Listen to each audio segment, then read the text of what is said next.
Hello, and welcome back to the Spoiler Cast, the show where we talk about movies and we don't care about spoiling them. And I almost said the wrong name, even though we've been doing this for like 2 years now. But anyway, my name is Tobias, and with me, as always, is my sister and trusted co-host, Rebecca. Hello. Hello. And today, we are actually going to do what we talked about for so long, or what we have said that we should do, but haven't really done in a while, it feels like. We're going to talk about some different movies. Not the classic mainstream movies. You know, we're not talking movies. about some big blockbuster or anything like that. No, we're talking about a true indie movie. We're talking about an American Macedonian co-production that's all shot in like the forests of Macedonia. There is no dialogue. There's weird kooky synth music, and it's a strange one. Today we're talking about You Won't Be Alone. Yes. And this was my choice because it was one of those movies I had read about earlier in the year, like, oh, indie movies you need to look out for. This one you have to watch. I was like, okay, I gotta watch that then at some point.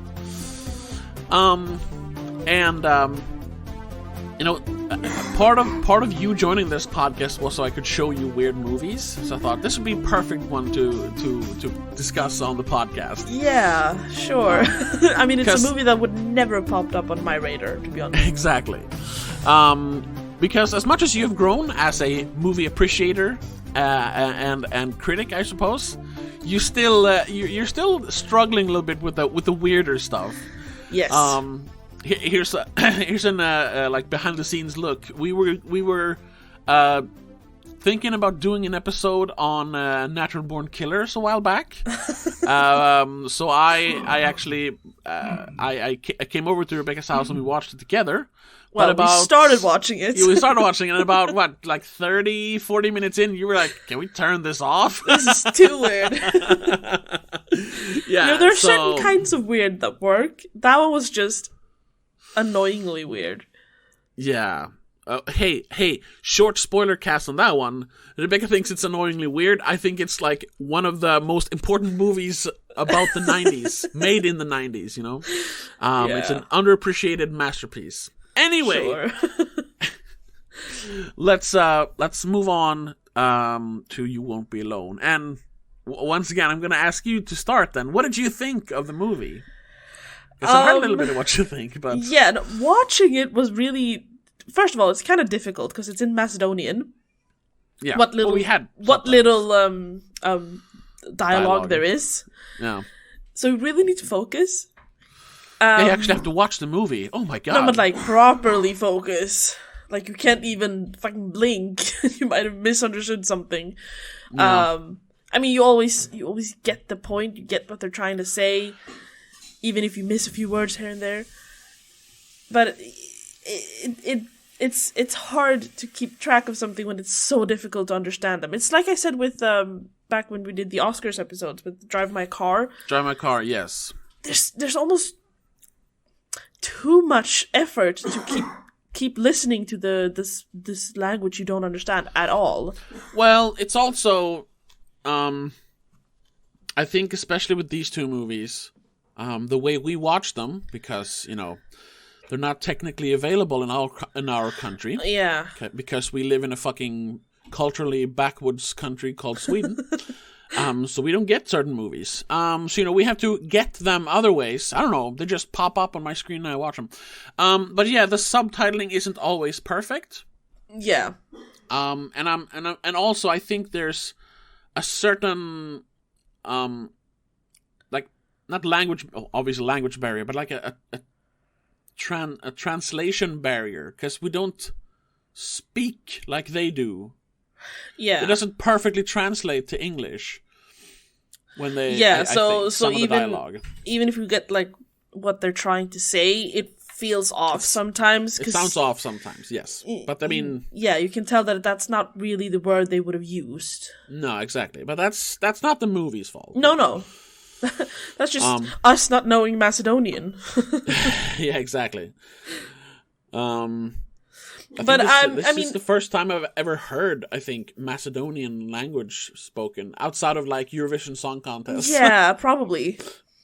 Because I never watched Macedonian movies, or I don't think I've ever met a Macedonian person. So no, probably not. But considering afterwards, when you think about the movie a little bit more, and you just read what other people thought of it, then yeah, it makes sense. It's a beautiful movie. First of all, it's very yes. How do you say it? It's very calm somehow, despite all the things that happens. It's like someone called it poetry. Movie, but yes, it's very slow.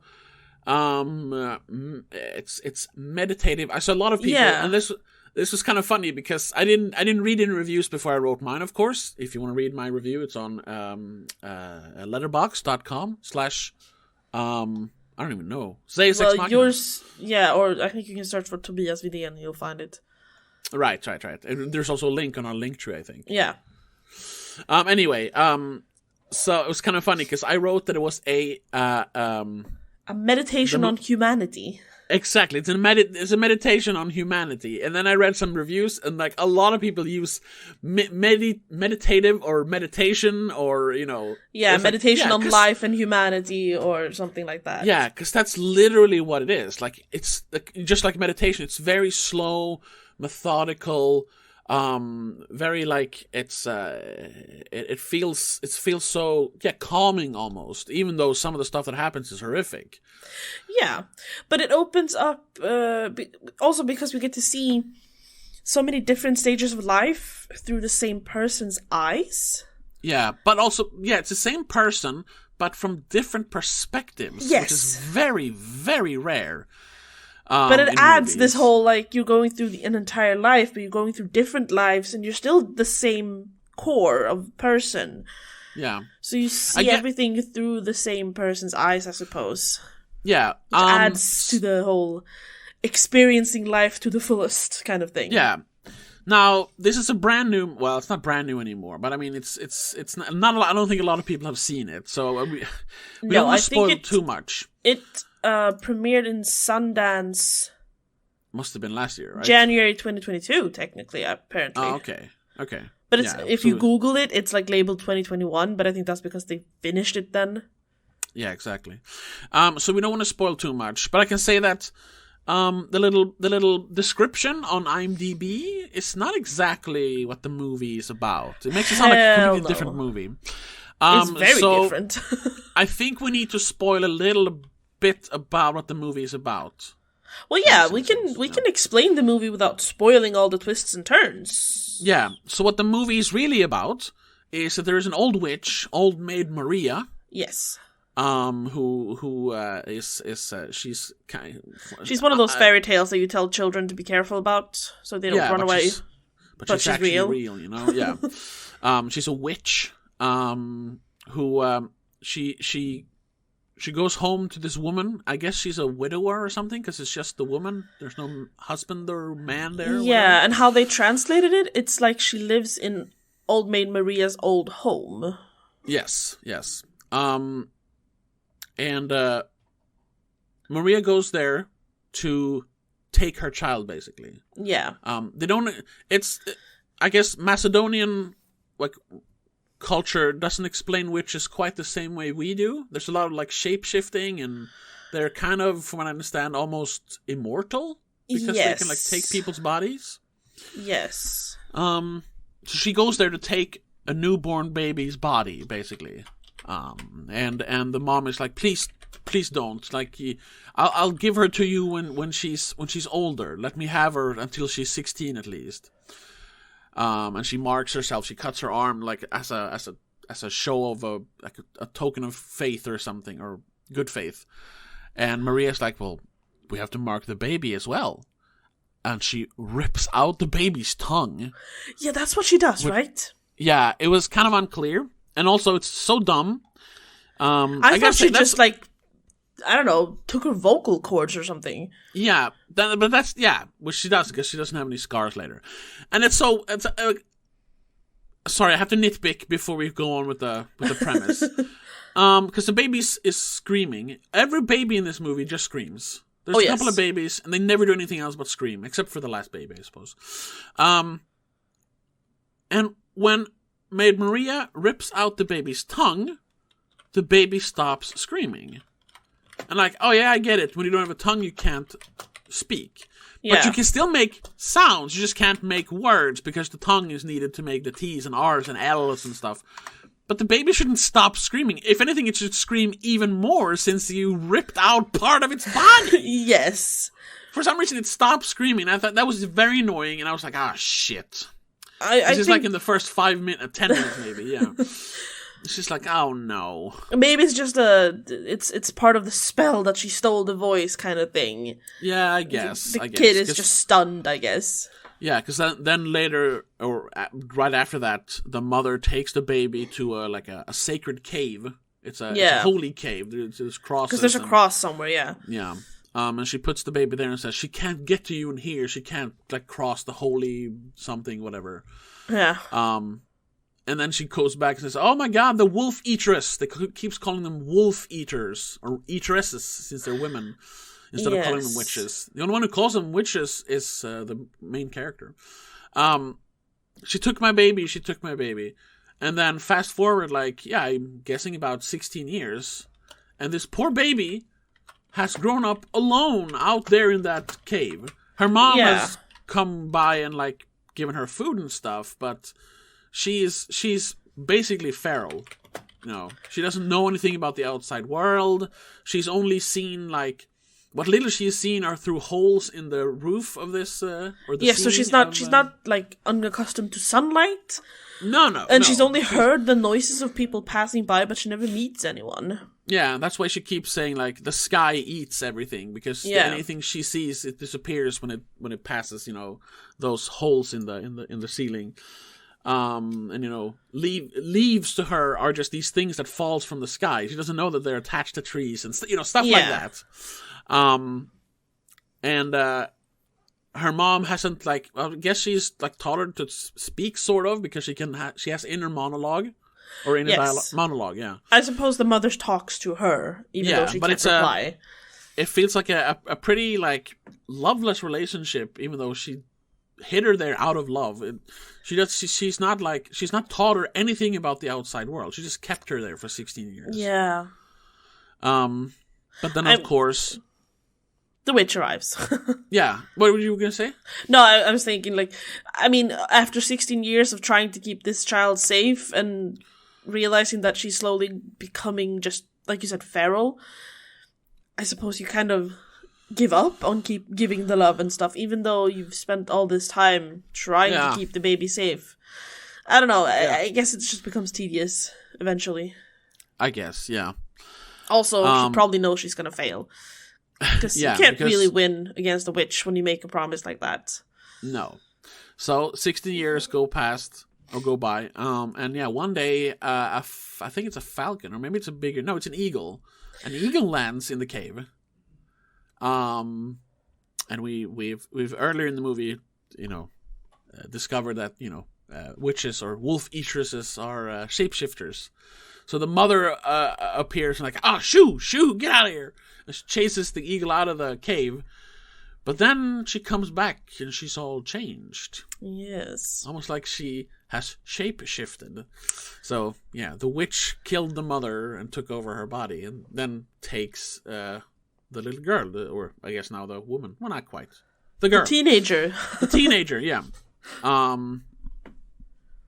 And she makes her a witch, which was also something that wasn't quite explained. I tried to figure it out, because she uses her witch spit, which is like a ritual how you I think you grant wishes. I wasn't able to find anything about it, but that's what they do in the movie. You mark them with your claws, and then you spit blood into the wound, and that kind of does something. Other times they do it in the movie, it's to grant wishes.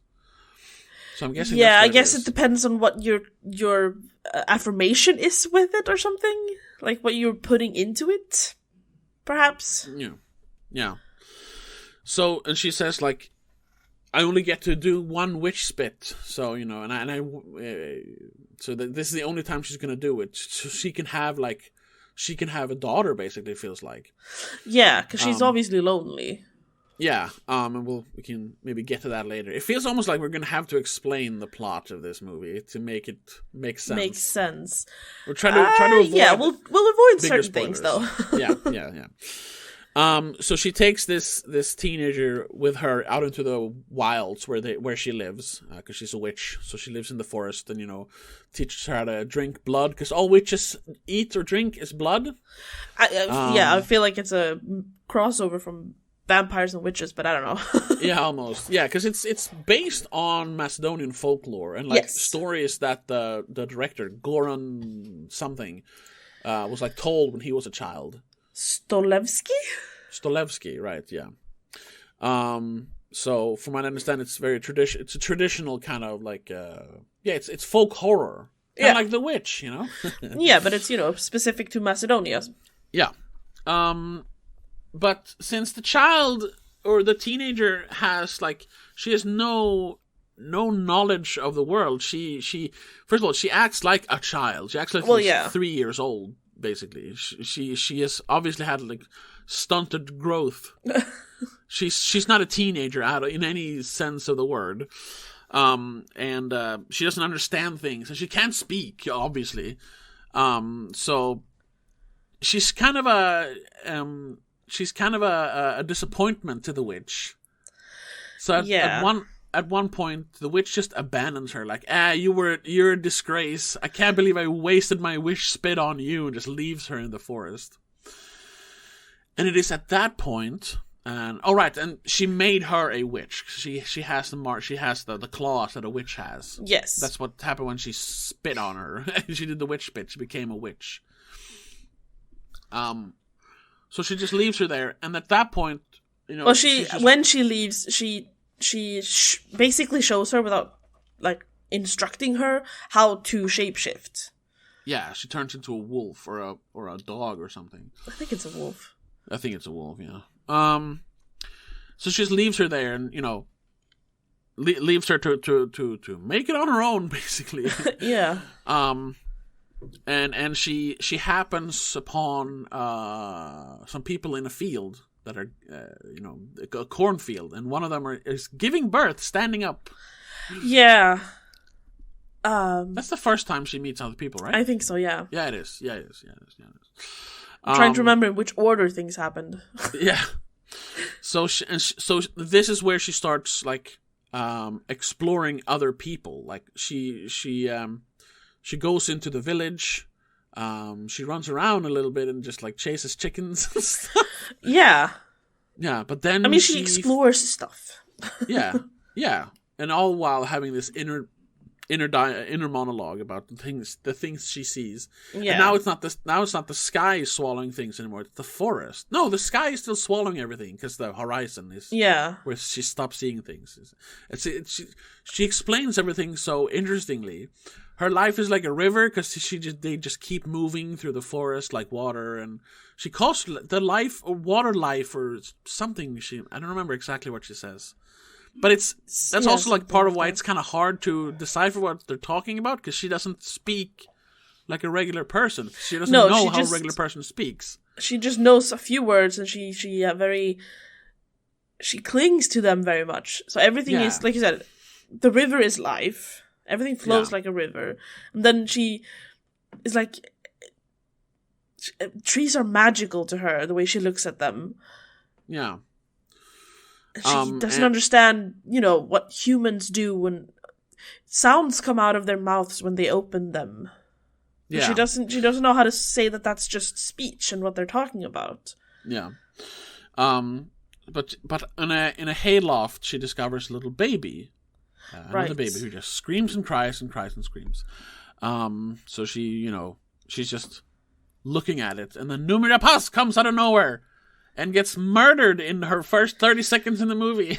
Yeah. I guess it's Numera Pass's baby, and you know, the girl doesn't really know what to do and just reacts. Yeah, so she kills Numera Pass with the witch claws, right? Yeah, because she has the one that's in. She has like her nails are like claws, but there's also one claw growing out of her palms. Yes. Which all witches has. Apparently. I'm guessing it's supposed to be like on a bird, it's the one pointing backwards. I think so. Leg. Yeah.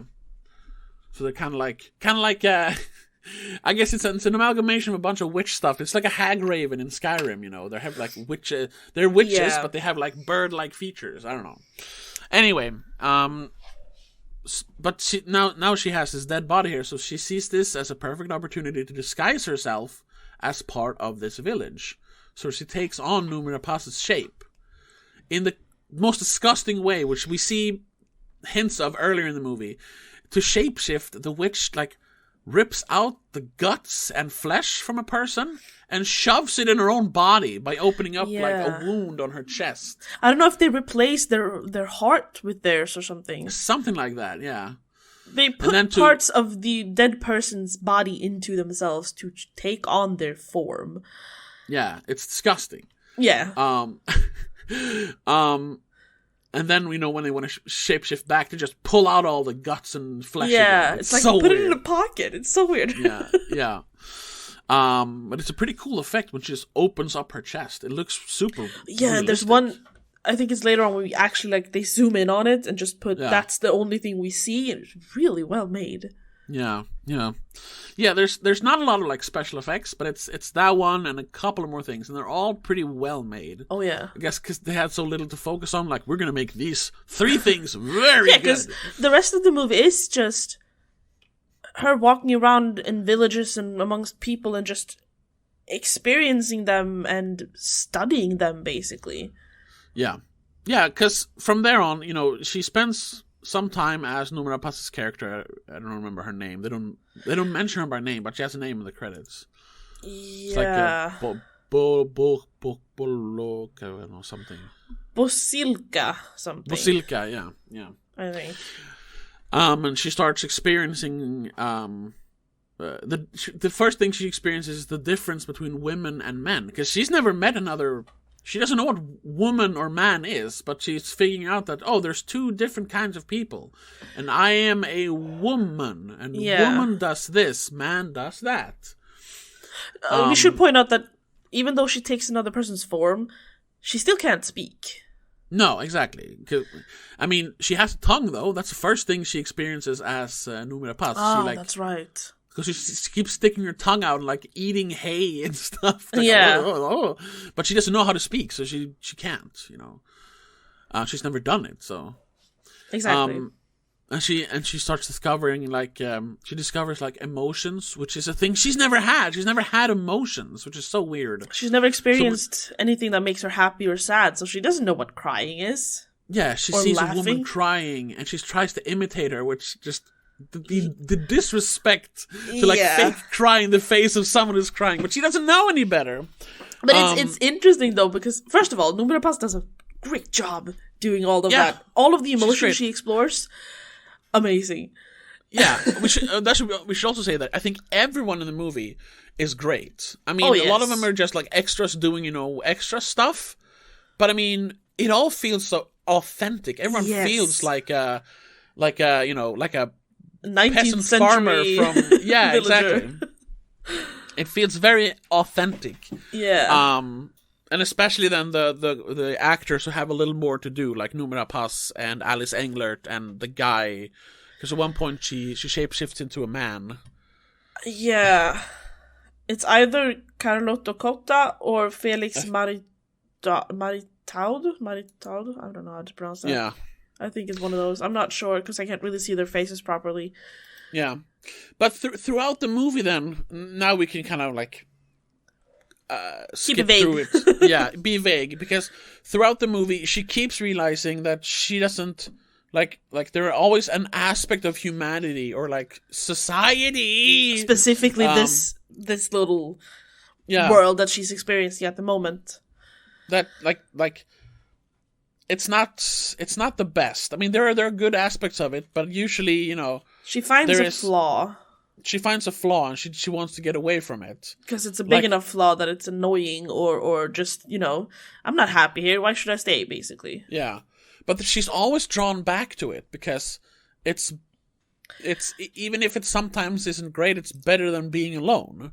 Yeah, and also I think it's what she's experiencing. Yeah, and every time she runs into it, she always runs into it at a happy moment, so to speak. She never just walks into a fight. She walks into someone being happy or people working together or something. Yeah, exactly. So she's like, ooh, this looks happy. I'm gonna try this one. Yeah. But she realizes that, life is not always fair to women, especially back then. So she gets out of there, and then she experiences life as a man, realizing that the world of men is pretty harsh, especially when you don't understand things. Yes. That one is kind of funny though, because at that point she knows how to shapeshift. So she actually she figures out what men like because she found that out as well. Yeah. So she lures them, which is also like how she, without even knowing what a witch is or what witches do, she uses her witchy powers the way witches do to get ahead, because she lures him with her beautiful body down to a secluded area and kills him. That's why all women were accused of being witches back in the days. Yeah, because women are just we just have that power, especially over men who are stupid. Yeah. So they just had to accuse everyone of being witches, because they don't know that that's just nature. That's just being a human. That's not witchery, really. There's also a theory, I don't know too much about it, but in at least in, the big Salem witch trials during, 1600s or something? Something like that. In that area where all that, the center of all the witch burnings, which we have, the Salem, Massachusetts area, where all that happened, there was like a 10-year period or something where they have discovered that because of the climate at the time during that period, there was an increase in mushroom growth, the kind that is hallucinogenic. Oh, right. And it was stuff that they ate because they didn't know any better. It was just so they hallucinated a lot. Yeah, for 10 years, people walked around fucked up. And you see things when you're on mushrooms. Yeah, so they think that might have contributed to witch burnings. Because as soon as those mushrooms died out because the climate changed, it became drier, more arid. Yeah, the witch burning stopped. Yeah, there's that a would make correlation. sense. They can't prove it, of course, but there is correlation between when the mushrooms started growing in that area and when they disappeared, and the witch burning started and stopped. I mean, that makes sense. Along with the influence of the church, them influencing people who are high is much easier. Exactly. Yeah, fuck, you can exaggerate shit, and they're like, "Oh yeah, I saw that," and then they start seeing it because they're hallucinating. Yeah. Anyway, back to the movie. I just totally I recently heard about it. Yeah. Where were we? Right. So she starts experiencing the world as a man, and it's very different, but it's also. She still has more harsh. She still has a little bit of a disadvantage. As first of all, she's not used to the proportions of a man. She's falls a lot in the beginning because she can't really control his big body. And again, she can't speak, so she's quite quickly becomes an outcast. Yeah, even amongst the men, because they're like, "Why aren't you talking, dude?" Yeah, which is kind of what happened with when she was Noomi Rapace's character. Well. Even though they accepted her more because they're like, she hit her head or she went crazy from childbirth. Yeah. They had explanations at least. With him, they never really accepted her. Yeah. Yeah. But that's also the first time she experiences, because she has a few experiences with sex before that, right? Yes. Yeah. I think so. But as a man, it's the first time she experiences a woman actually wanting sex. Doesn't she become another woman in between that? No, maybe I remember it wrong. I don't remember. She becomes so many. Because she's practically raped at one point, and I think that's before she's a man. Or is that as Noomi? I don't remember.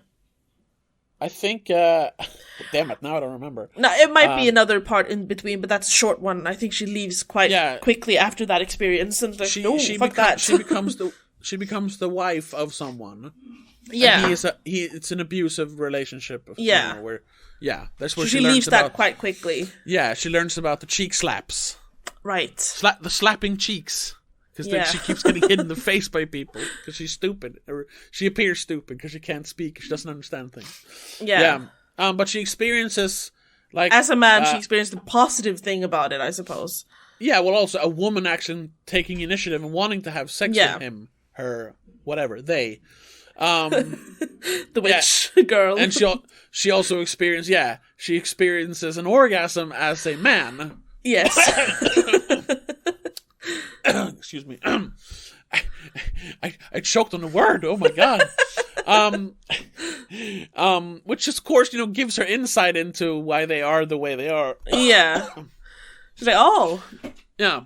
Now I don't condone their behavior, but I understand it. Cause it's like, whoa, what is happening?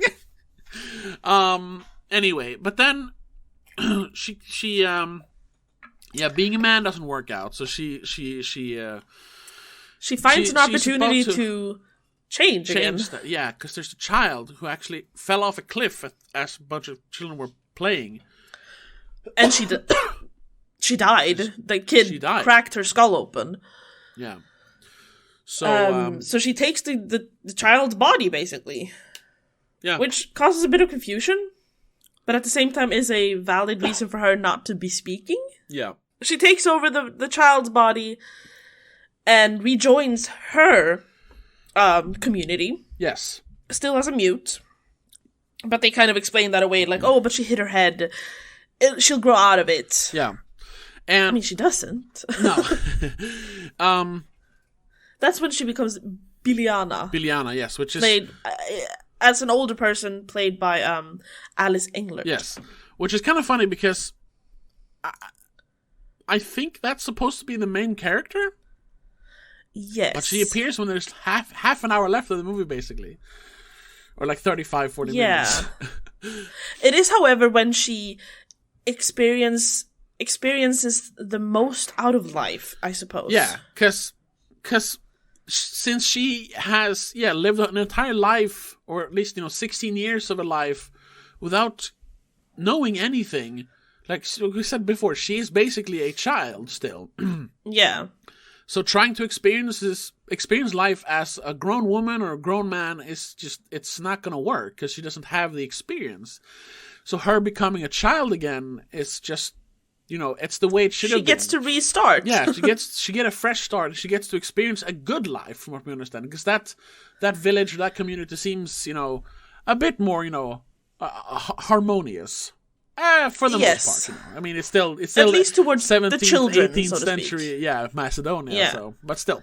But we get to see images of her getting like her hair braided and brushed by her mother, and like playing with friends and falling in love as a young child. Still, that first puppy love kind of thing. Which I think it's the same dude. She eventually, as she grows up, she ends up married. I think so. Yeah. I think that's the same boy. I suppose, but they're all both adults, sort of. Yeah. By the end. And she, and they're a perfect fit because he's kind of an outcast as well, since he doesn't seem to speak much. I think I'm getting the feeling, they don't explain it obviously since they didn't know what it was back then, but I'm getting the feeling he's like autistic, slightly autistic. Yeah, probably. He's the village fool, as you would say back then. Yeah. He's quiet and he doesn't really... He doesn't speak, that's a big thing. No. Yeah, because she feels a connection to him. Yeah, they don't have to speak. Exactly. Their love is beyond that. And since they're both outcasts, he doesn't have that. Because they talk a lot about how they get married. I guess we're just explaining the whole movie here. They get married because she grows up. Did you say that? She actually grows up. Yeah, we did say that. She grows up. That's when she's played by Alice Englert. Yeah. All right. And they decide to get married. I guess they can. I don't know if they decide. Yeah, because they do say, but they're not against it. Yeah, there's like someone says like, yeah, whatever, let's just do it. Basically, say fuck it, let them get married because they seem to like each other. And it looks better that way. Yeah, and they have the ceremony, and that like wedding dress or whatever she's wearing, I like audibly said, "What the fuck?" Because it was not like a beautiful wedding dress. She looked like a demon. Yeah, they covered her face completely. Like she could probably not see. Yeah, it's just a short thing. But I was just like, ugh, that wedding dress or whatever you want to call it, the wedding ceremonial garb. Yeah. And then of course, it's the wedding night, and all the women are explaining like, oh, don't worry, this is for the man. Once again, how sexual pleasure is not supposed to be for a woman. But he is not. He doesn't understand. He's not like other men, of course, since he's an outcast. He's not dominant in that sense. No, exactly. And she, of course, has experienced, pleasure through sex. Yeah. Although as a man, but still, So they're on equal terms when it comes to that. And they're like, their relationship is very egalitarian. Yeah. It's not like he's the man, so he's the man of the house or anything. No, they're just in a relationship together, and she actually experiences like a good life, as she has all the way up until then, and continuing to do with him. She experiences like there can be harmony between people, and she's happy. She starts like she's smiling for like the first time. She's understanding what emotions are. With him. She gets the little feelings, as she says. But something we haven't talked about is that throughout her different lives or her different experiences. Experiences. The witch, Old Maid Maria, has kept like showing up just to like see what she's doing. And like trying like almost teasing her. Like, oh, you're trying to disguise yourself as one of them. It's never gonna work. You stupid idiot. They're gonna find out. You're not one of them. I mean, she keeps sort of proving her wrong by she manages. Right, they don't expect her. I think it's at one point where they're like, she might be a witch. Yes, but she quickly leaves and just that's it. She's done. They're trying to get evil spirits out of the guy when she becomes the guy. Yeah. It's like, oh, he laid with a wolf eatress. That serves him right then for losing his mind. Which is kind of true, but it's not him. It's her. The wolf eatress is in him now. So, but it's kind of what happens. Yeah. But then she appears. Now that she's having a happy life, but she appears as a pig who kills her husband. See, I was a little bit. That is the witch, yes, right? It is, because she talks about her. How Maid Maria is filled with she's filled with rage and envy, or an envious rage. Yeah. Because of what happened to her, which we haven't discussed. That we could at least keep that, because when she is a small child, she's told the story of Old Maid Maria. Well, yeah, because it's a folklore basically. Yeah. By then. I mean, we also have that little section just after she's married, and she has a baby. She has a baby of her own. Yeah. But she's very afraid that Old Maid Maria is going to come and she knows claim the child. Just take children, much like she was claimed. Yeah, exactly. And how she, killed the mother. She killed Numera Paz, even if it was an accident. Yeah. And kind of, wanted to take care of that child, but, Yeah. Once again, her inadvertently doing witchy stuff, even though she doesn't know what it is to be a witch. Yeah. I mean, I guess it helps having claws in your hands. Yeah. But yeah. You kind of accidentally do witchy things then. Yeah. So she wants to protect her child. Once again, she has feelings for another human being, for this child. Yes. Not just the husband, but the child now. But then, the husband dies. And that, which they don't even comment on, but it's the first time she actually cries. She finds out about... Oh, that's right. The water is running from her face, and she feels sadness. And then sometime later, Maria appears to take her baby. Yeah. And because that's kind of what Maria was always looking for. She wanted what she never got before she became a witch. Yeah, she wants a child. I mean, that's why all witches kind of want the children of people for some reason. Yeah. One reason or another, I should say. Yeah. So, but then at that point, she's so envious that Biliana at this point, the girl, Yes, from the beginning, yeah, the girl. she actually managed to like become part of society and become part of humanity again. She wasn't an outcast anymore. She found a place in the world. She got to just take another person's place, but still, be a normal human. Yeah. Something that Maria... For a lifetime, almost. Something that Maria never got to experience, because of what happened to her when she became a witch. I think Maria also kind of realized that, oh shit, if I wasn't so angry and perhaps vengeful, I could have just done that. Yeah, exactly. So she exacts her revenge by slitting the baby's throat. She's like, oh no.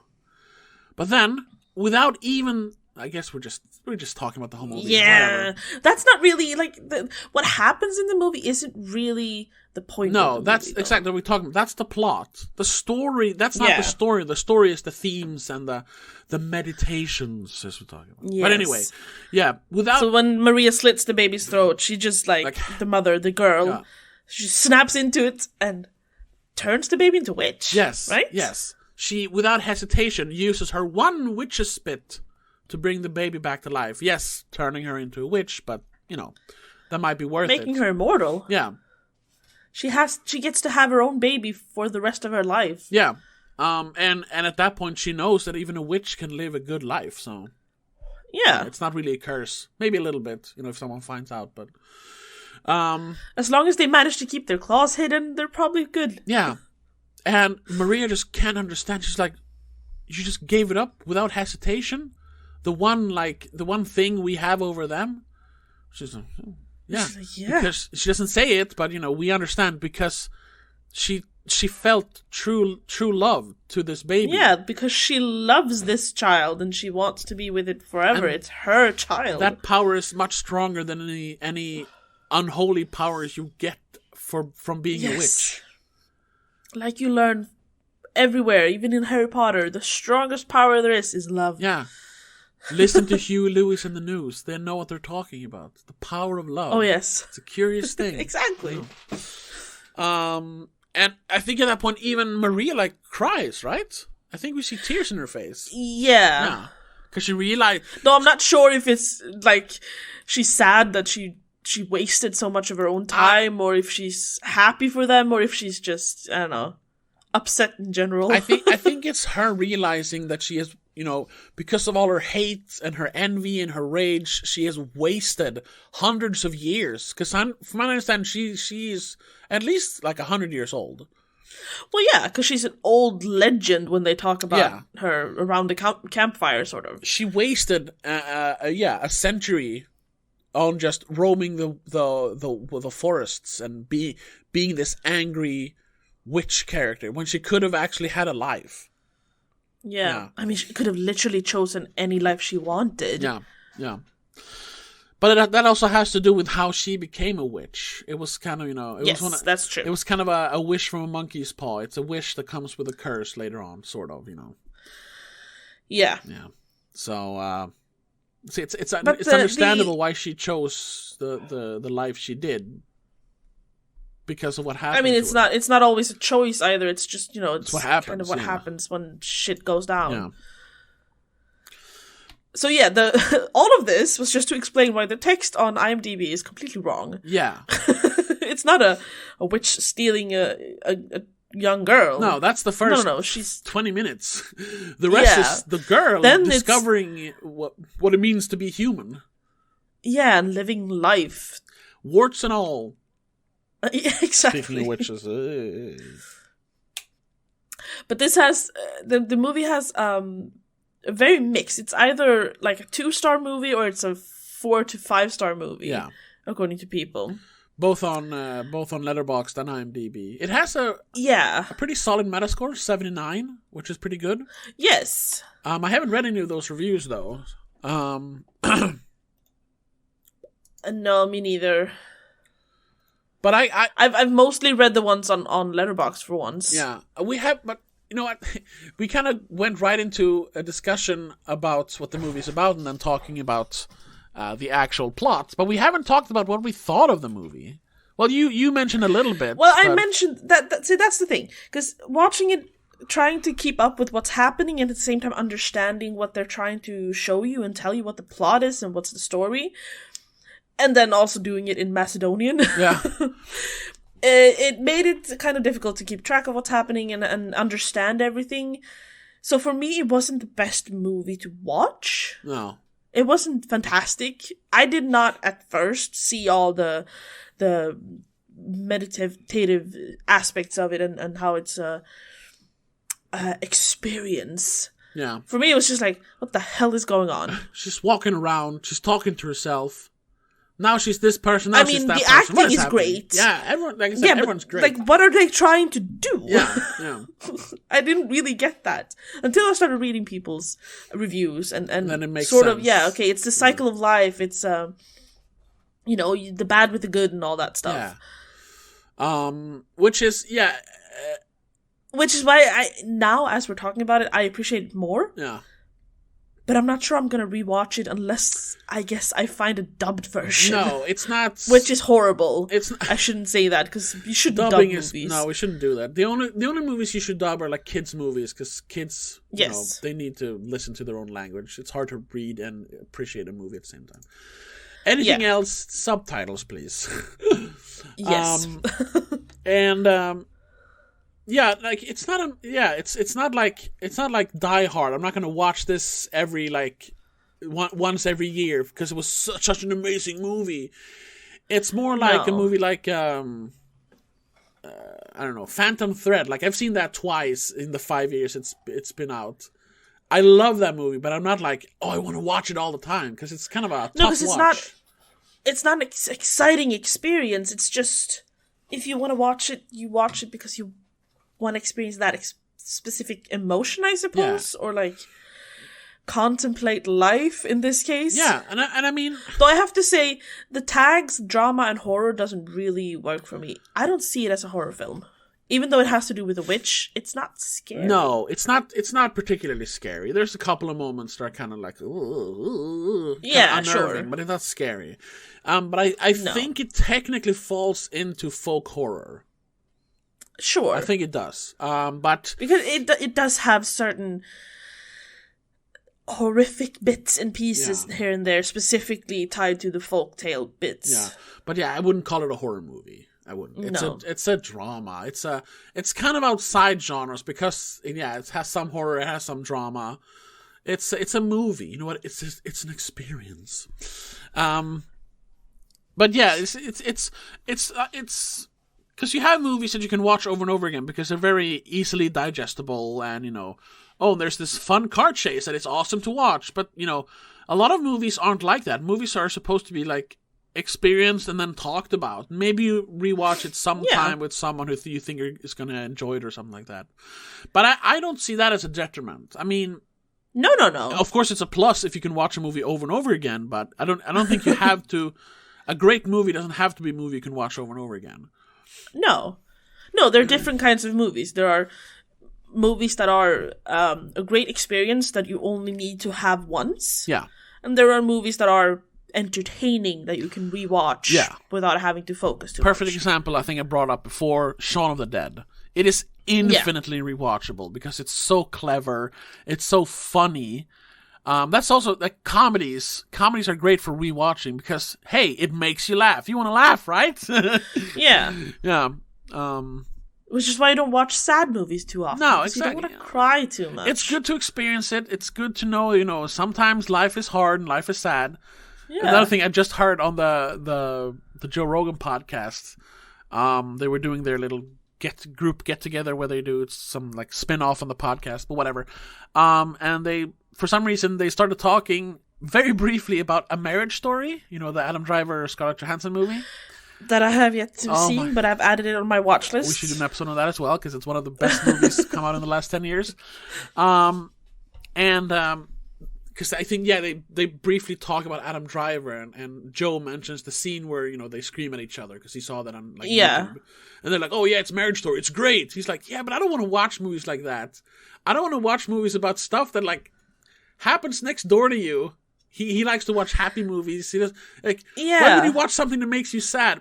And I was like, yeah, it's kind of funny because when I showed that to our parents, like this or last Christmas, no, it came out in 2019, so I think Christmas 2020. Our dad said the same thing. Like, why would you watch a movie that makes you sad? Like, yeah, honestly, yeah, why would you? Like, but see, that's the thing. You don't want to watch that repeatedly, but it is good to know that, like we said, sometimes life is hard. That's also part of life. Sometimes you have to watch that as well. And it is a great experience. Even if you get a little sad media in general, like movies and media in general, music specifically as well, is fake. Everything's fake. It's an experience. It's a way to escape real life, which is why fantasy works really well for a lot of people, because you experience the mundane, normal life you have, and no, not experience it. You escape it to experience something fantastical that in real life would never happen. That's why BookTube or Book YouTube is like all fantasy fans nowadays. Basically, the last couple of years have romance because you can't really experience that kind of romance in life. Not some people do, obviously, but a lot of people will never experience that kind of romance they write about in books. And specifically, the last couple of years, this has been a place you kind of want to escape from. So, yeah, because you can't really leave the house, so why not just escape into a book or a movie?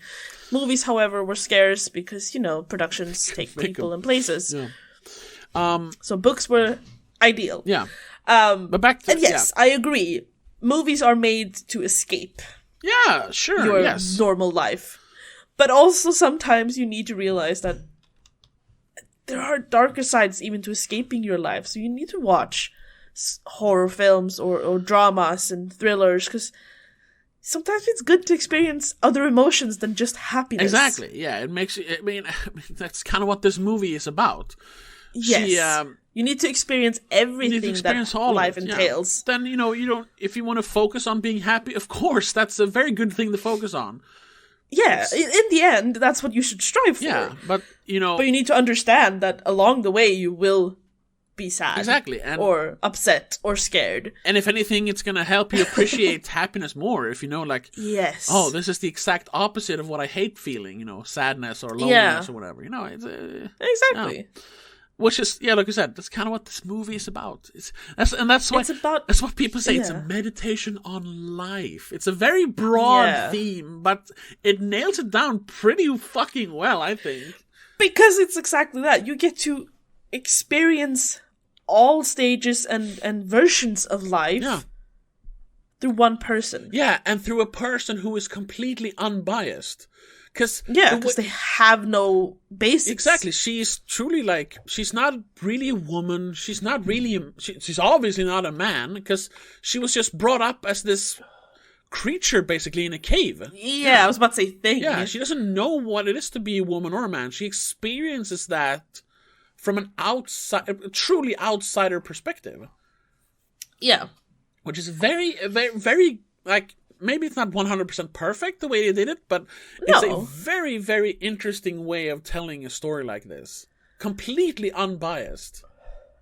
Yeah. Very cool. I've just realized that the title of the movie is kind of fitting then, because no matter what you do, you won't be alone. You will always find somewhere you fit in. Yeah, because that's what she does in the end.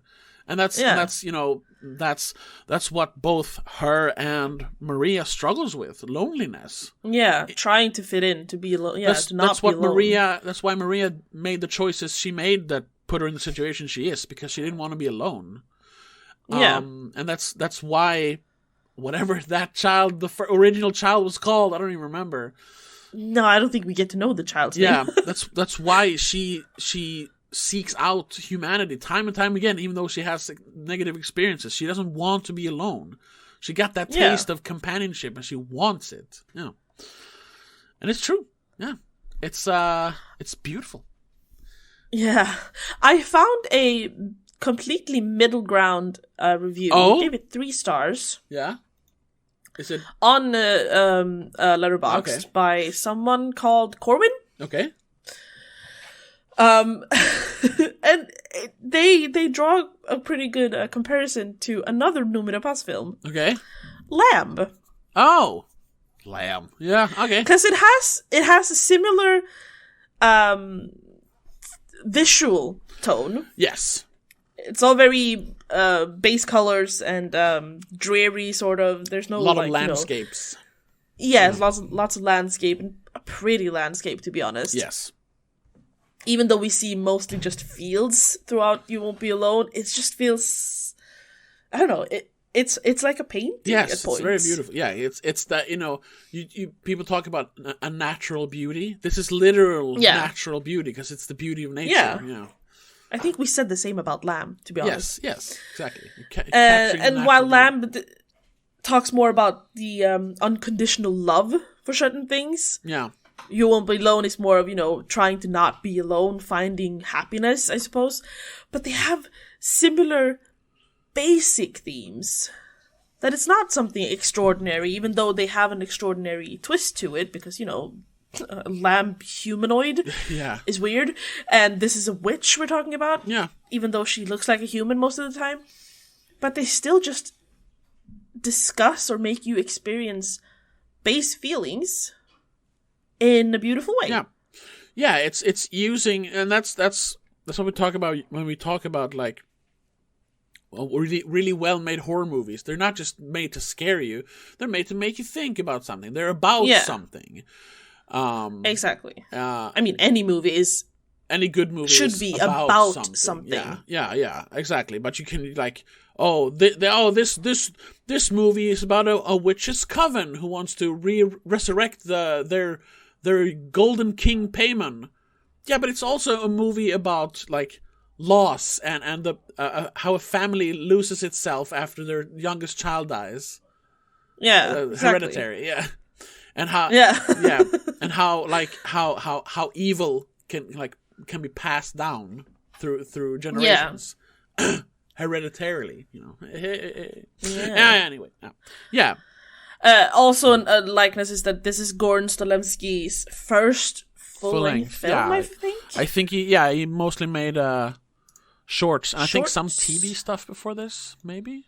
Maybe I was thinking of someone else. As a director, yes, he's done 3 episodes for one TV show. Yeah, right. Nowhere back Boys in 2018. Yeah. But other than that, he's done shorts, and then this one, You Won't Be Alone, is his first full-length feature, and he has another one coming that's of an age. Which is supposed to come this year, so maybe next year? Yeah. Oh, and it's starring Tom Green! But not that Tom Green. Ooh. Not that Tom Green. No, wrong Tom Green. That is also something we should mention, though. I don't really understand how he managed to cast some of these people, because it's all shot in Macedonia. Did they how do actresses who are based in America find these parts? Because most of the side characters and the random mothers the extras and women and men, they seem to be, they're actors, obviously. Yeah, but they're Macedonian actors. But they're all, or at least from that region of the world. Yeah. While Noomi Rapace is, she's Swedish, based in... I think... Where does she live nowadays? I think she lives in England? I think so too. I think partially also in Iceland, but I'm not entirely sure. Yeah, no, I don't know. I believe Alice Englert is... She's American, right? No, she's Australian even. Yeah. Though I don't know where she lives at the moment. Yeah. And obviously... But, I'm guessing she doesn't live in Macedonia. No, and obviously... Out of all places. Goran Stolevsky has done... all his movies... all his shorts are... no, they're all, made in that area of the world.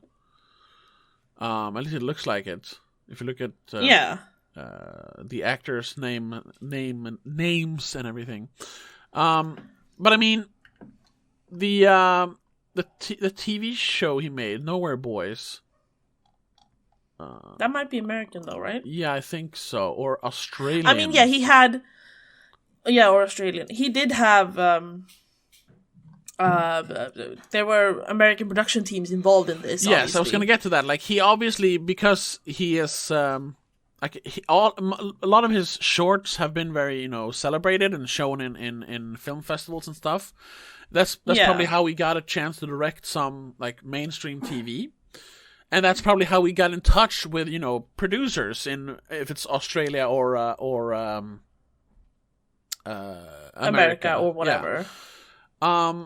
He's also worked as he's worked on other TV shows as well. He worked on Barracuda. And he worked on more episodes of Nowhere Boys as a writer's room assistant. So, yes. That's probably how he got his start. So he had, that's usually how they do, unless you like do some sort of indie movie that becomes super celebrated. The way you get into the business is like as an assistant or like, you work on the production somehow. Yeah, exactly. So he probably got to know people, met some of the people who work at Focus Features, and he's like, I have this script. And they're like, yeah, we'll give you 0 money. Here, shoot it. Basically. And here's someone who can help you find people, because they're casting agents. Yeah, and I know that Numira Paz is actually an executive producer on the movie, so she was obviously invested in the project, so she decided to be in it as well. I mean, she obviously likes these kinds of...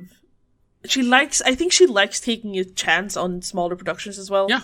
Because she's been in a few things now. Yeah, in terms of Swedish actors and actresses, she's made it. So now she can like... Oh, yes. She's not done a lot of stuff, but she's done enough to like be like Swedish cinema royalty, which is kind of funny. Yeah. If you like compare her to American actors and actresses in her like league, so to speak. But it's Sweden, so if you make like 2 movies in Hollywood, you're fucking like, oh my god, you have so much money, you have so much experience. So yeah, I mean, look at what she's been in. She's been in a lot. Yeah, she has been in a lot, though. She has, yeah. Both good and horrible stuff. Yes. But so now, but now it pays enough. Yeah. So she's now good enough to do whatever the fuck she wants. Yeah, she's taking some chances on stuff like Lamb and You Won't Be Alone, and I'm very grateful for that. Because we need more people taking chances and doing movies like this. That's how we get movies like this. Yes. And I don't know if I've said it, but I've probably said it through my rants here. But I loved the movie. I thought it was great. Yeah. No, I kind of got that you really enjoyed it. Some technical stuff, though, like I said, the whole ripping of the tongue and all of a sudden the baby don't scream anymore. Like, it's a nitpick, though, but still. And it's just for effect, I know, though, to be honest. And there's... Because I didn't even understand that she took the entire tongue. I was I wasn't sure, but I was like... You just ruined her throat? The baby stopped screaming, so it must have done something. And then I saw, there's blood in the baby's mouth. Did she rip out her tongue? And then when she... I thought vocal cords. And then when she, started, when she became Numira Paz, and she, started, discovering she had a tongue again. I was like... Yeah, that's true. Oh. At least that's what I think happened. It might have been like you said, she just something like magically that. took her voice or something. I don't know. Because also at one point she fiddles with the inner teeth you have, like the wisdom teeth or something. Yeah, that's true. First of all, I hate teeth. Yeah, that's like my main thing in life. I will not fuck with loose teeth. So it is a horror movie for you. Yes, that little thing I had to close my eyes because I can't stand it. But I was like, is that part of what the witch did? Did she fuck up her entire inner mouth or something? Because we don't know if she eats even. No, she drinks blood. That's about it. We do see her eat later. She eats. Ooh, that's a great little symbolism.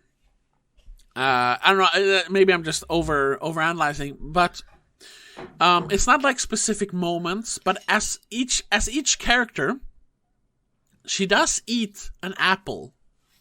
Oh, that's every experience she has, every time she has learned something new, she eats an apple. Ooh. You know the apple which the fruit of knowledge. Adam and Eve ate. Yeah, the fruit of knowledge. Yeah. The fruit from the tree of knowledge. I'm spitballing here, but that was what I like. I think that's a little bit of symbolism. Yeah, because every time, every new character she ate, at least once she ate an apple. Yeah, that's true. Yeah. Anyway. Huh. Yeah. Hey, yeah. But that was the only thing I saw like an Easter egg or, a symbol. I'm sure there was loads more stuff that I didn't notice. Probably, but that was a nice detail. It's subtle enough, but if you just, I was about to say, if you know your lore, that's not technically lore. It's it's the Bible, religion, I suppose. But yeah. Well, right. My other big complaint though about the movie, and it is a big one, but it is one that you can like accept. All the voiceover, all her inner monologue is kind of like she's whispering because she's not screaming in her own head. And the guy or girl or whoever who did like the sound, I don't know what to call it, sound editing or sound producing, should have checked the levels on that microphone, because obviously, she's whispering, so they have to turn up the gain a little bit. But you can clearly hear that it's recorded in a microphone. It doesn't sound natural at all. You can hear the sounds. Yeah, points. Yeah, definitely. And obviously every sound we record has to be recorded with a microphone. I understand that.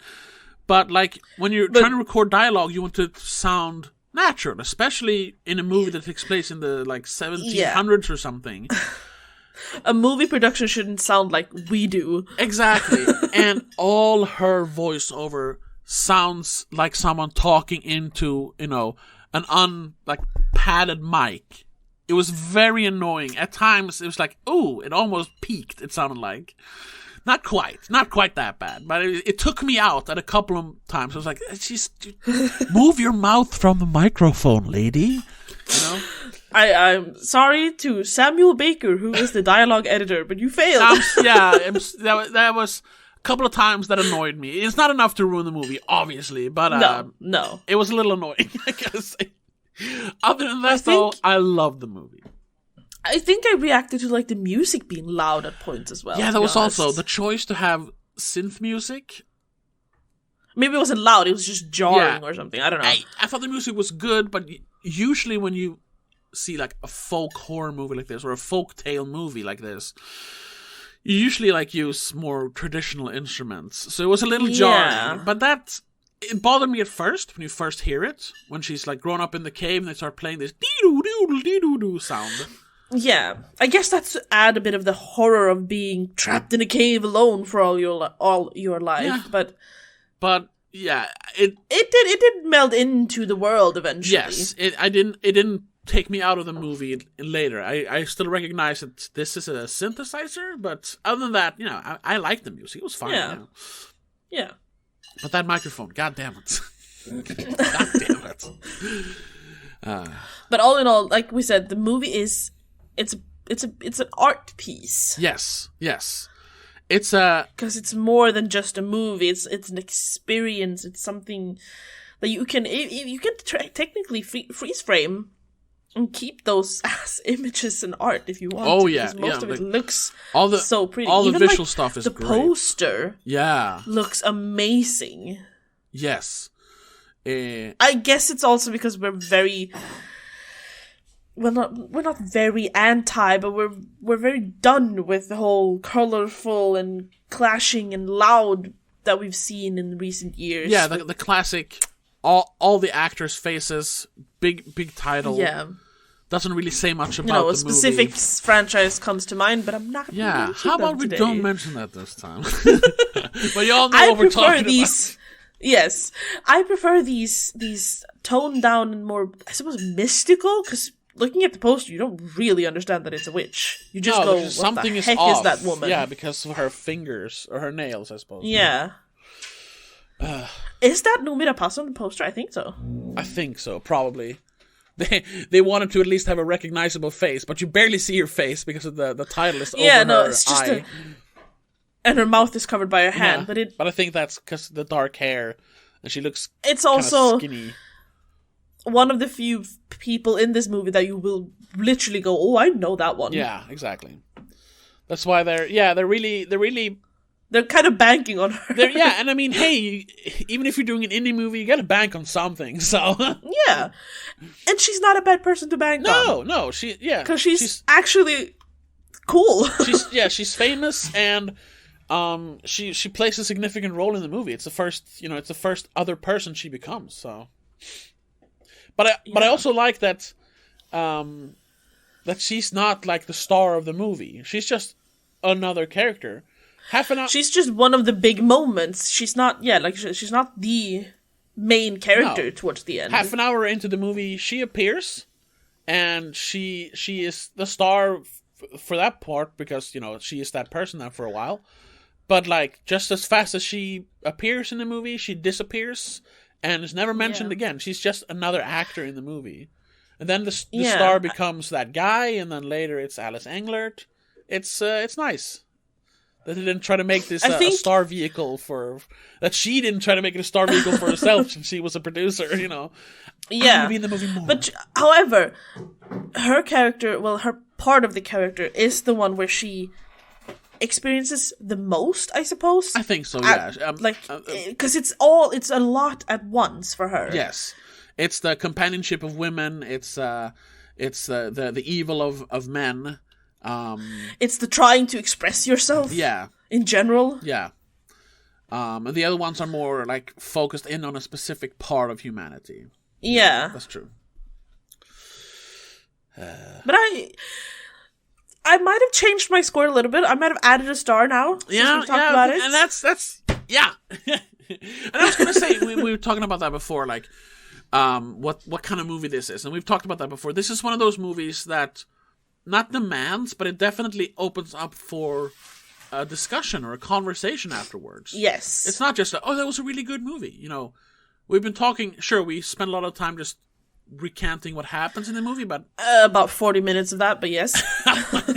But we've been talking for quite a while about the movie. It's still part of experience in the movie, yes, though. Of course, yeah. Yeah, even though that's not the big part, it's still part of it. Yeah.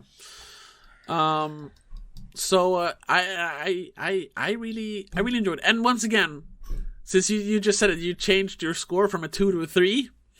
Yes, that's exactly why I wanted you to be in the podcast from the beginning, to make you appreciate movies more.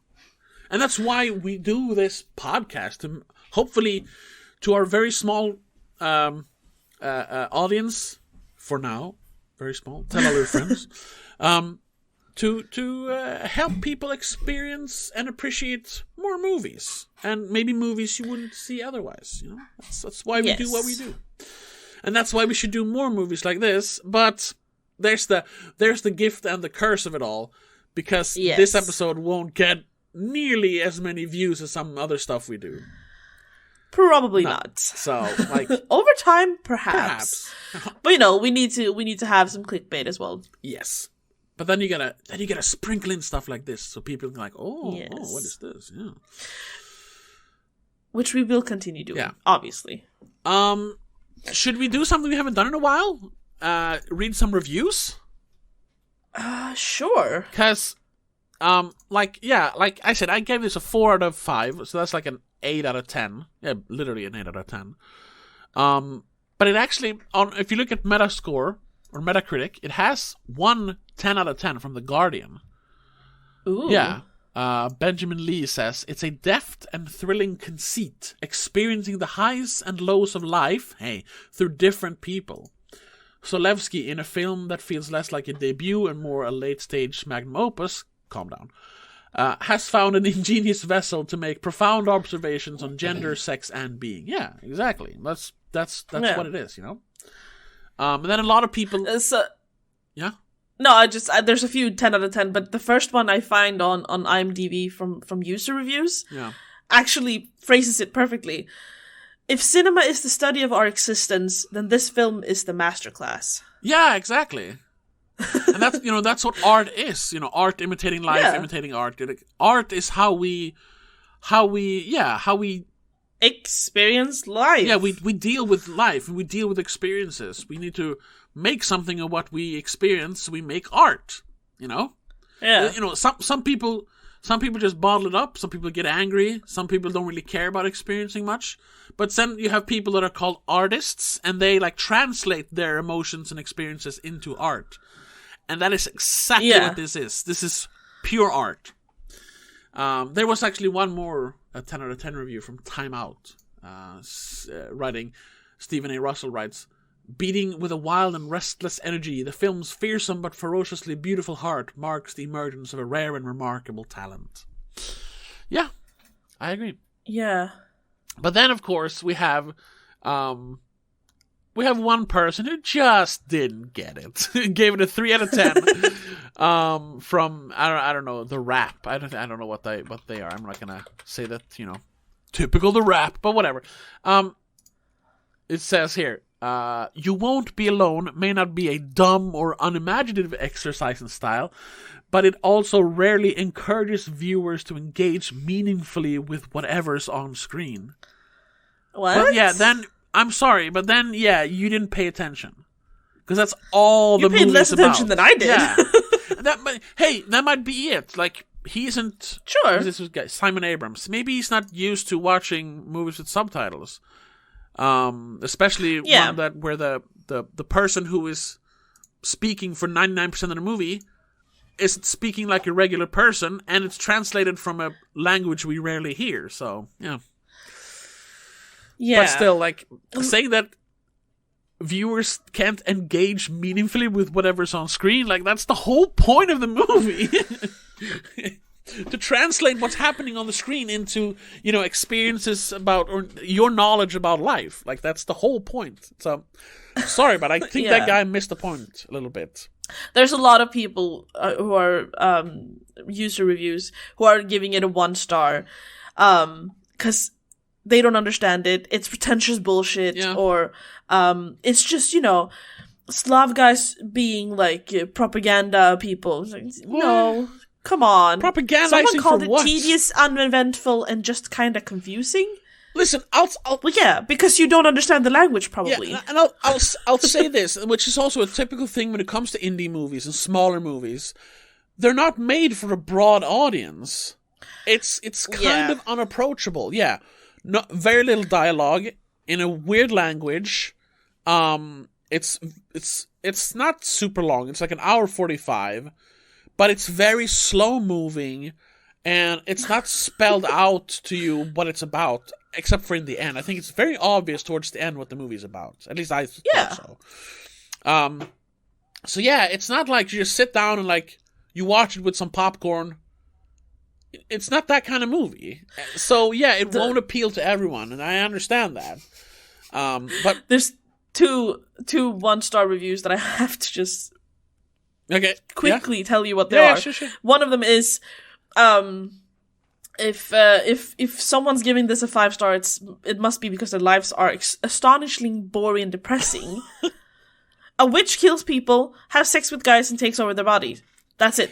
That's the movie. Yeah, like we said before, that's what happens in the plot. Yeah, but that's not what happens in the story. Once again, you've missed the entire point of the movie. Then, if you only get that, and I think that why it is the other person's review, which is I like to watch movies, not read them. Yeah, sure. That's fine. You are... Then this movie isn't for you. He claims that there's nothing clever, artistic, or imaginative by doing this other than to hide a poorly done movie. What? While having subtitles. No, I think he means having is only to hide so much voiceover. I think he talks about. No. When you spend half the movie reading subtitles, it ruins it. But how else are you going to watch movies in languages different from your own? No, he means that you should just do it in English, probably. Yeah, but that's Macedonians just dumb English don't speak English. Stupid. They speak Macedonian. For them, yeah, exactly. For them, this is just, another movie. It's not a subtitled movie. Guess what, guy? We here in Sweden and people in Macedonia, we watch movies with subtitles all the time because we watch all your American Hollywood movies, A lot of people in Europe in general, or Asia, watch movies with subtitles, yeah, because English is not our first language. Exactly. There's more to the world than American, But that is also I know that's a thing, like, because Hollywood is, India makes more movies, but American Hollywood, Hollywood movies are the most like widespread movies. Yes. So and the most, the most mainstream movies. So Americans usually watch movies in English. They don't watch subtitled movies. But the rest of the world, we watch American movies because it's, like we said, it's the most mainstream. So we have learned to watch movies with subtitles while they haven't. So, I can't blame them for not liking subtitles. No. I don't like subtitles But you can't either. give it a bad review because of that. No, exactly. Exactly. The movie isn't bad because you didn't understand the language. No. It's just, it was a bad experience for you because you didn't understand the language. And I think, because, I was just gonna... No, go ahead. I was just gonna say, like, if I watch a movie... I only use subtitles when I watch a movie in any other language than Swedish and English, because I don't know any other language. At least not good enough to like listen to people talk for 2 hours. I can understand some French, Spanish, and a little bit of German, and like you can understand the gist of it. Yeah, and I can completely read understand pretty the good in sentences. French, but I couldn't watch a movie in any of those languages without subtitles. No. So But if I watch a movie in English or Swedish, I never use subtitles because I hate subtitles because it takes focus away from the movie. I think so. I understand him, but like you said, you can't rate the movie based on that. No, I do use subtitles, but it's mainly because I feel like I miss dialogue sometimes. So I've learned to not look at the subtitle until I pick up that I'm not hearing something. And then sure. Then I look. I'm not, but it's a training, I had to train. My eyes always get drawn, even if I hear what they're saying and I have subtitles for some reason. My eyes just keeps getting drawn down to that. No, that's the lower eighth of the screen. That's a common thing I've learned. A lot of people go like, but why do you have subtitles? They destroy the movies. Like, no. You just learn to not look at them. You have them on for emergencies. Yeah. I mean, I do have issues hearing sometimes, so I do keep it on for safety. Yeah, sure. But a lot of like middle tier reviews are like they expected perhaps more of a witchy vibe than what they got. Yes, I can say that as well. When I read about it for first, a few months ago or some time ago, I thought it was going to be more horror. Not like a horror movie, straight up horror movie, but more like scary, and like they were gonna torture her because she's a witch. I thought it was gonna be more of a classic witch story, which we didn't get, and I appreciate that for doing something else with a witch movie. It's very different from any other witch movie I've seen. Even though we do get. Yeah, we do get people trying to drive demons out of people. We do get, witch rituals. We do get a witch burning. Mm-hmm. We get all the stuff that you want from a witch movie, I suppose. But it's used in a different way, which I liked. It was different. Yes. It was something different. And it's good. It's a bit similar with the movie The Witch. Yes, which was also... You kind of expect... more of a, hands-on witch and rituals and stuff. But no, you get more of the effect of a witch being nearby. Yes, exactly. It was also a very interesting way to tell a witch story, to barely have the witch in the movie. Even though I rewatched that recently, they have one scene that should be cut out where they just plain up show you the witch being a witch. Oh yeah, in the opening. And all of it. Yeah, all of a sudden she's flying on a broom. It's like, hold up. Why did you add that? No, yeah, okay, let's quickly talk about the witch then. There is a reason for that. No, you know what? We're not going to do that. We're going to save that for the Patreon episode. Right. Because, and we can tell you then, this, or I guess next week's Patreon episode is, a companion piece of this. And we're going to talk about, I guess, a couple of movies? Yes. Yeah. We mentioned that we're going to talk briefly of The Witch. Yes, because... But we're also going to talk about a Russian movie, which... Say it. ...is similar to The Witch, I suppose? It's more similar to The Witch than You Won't Be Alone, definitely. But it has a bit of both in it, Yes. And it's called... Hagazusa? Yeah, Hagazusa. That's how I pronounce that. Yeah, it came out in, I think, 2017. Obviously... Something like that, Obviously, inspired by the popularity of The Witch. Yes. But it's, I'm interested to see what you think of that. And we can... Have you seen it I've before? seen it. I saw it earlier this year. Okay. In, like, May or something. I don't know. I saw it with a friend. I haven't even seen a trailer yet, so... Yeah. I'm not going to do that. I'm just going to watch the movie straight up. So I think that's when we wrap this up, so I can go watch the movie and we can go talk about that one. Yeah. So if you want to hear our discussion about more witch movies, The Witch and Hagazusa, be sure to do like Laura Kinney and Mom and Mac and join our Patreon to get all the exclusive episodes. We have like dozens, if not hundreds at this point, but dozens of exclusive episodes. We have commentary tracks, and you get to decide what movies we watch. So support us over on patreon.com/don'tmakeascene. We have over 100 episodes on YouTube at least. Oh yeah, like free episodes. So we're probably closing in on 100 free episodes. Oh well, Patreon episodes as well. Yeah. So check that out. But other than that, thank you so much for listening. Tell all your friends about this.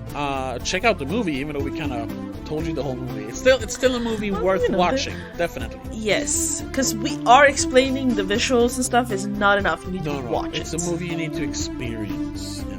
Yes. Do that. And we will see you in the next episode. But until then, have a good one. Bye. Bye. The Spoiler Cast is part of Please Don't Make a Scene. It is hosted by Tobias Wilén and Rebecca Wedin. Produced and directed by Tobias Wilén. Executive producer is Annika Wedin and Laura Kinney. Also a huge shout out to all our patrons. Laura Kinney, Mom, Dad, Mom and Mac.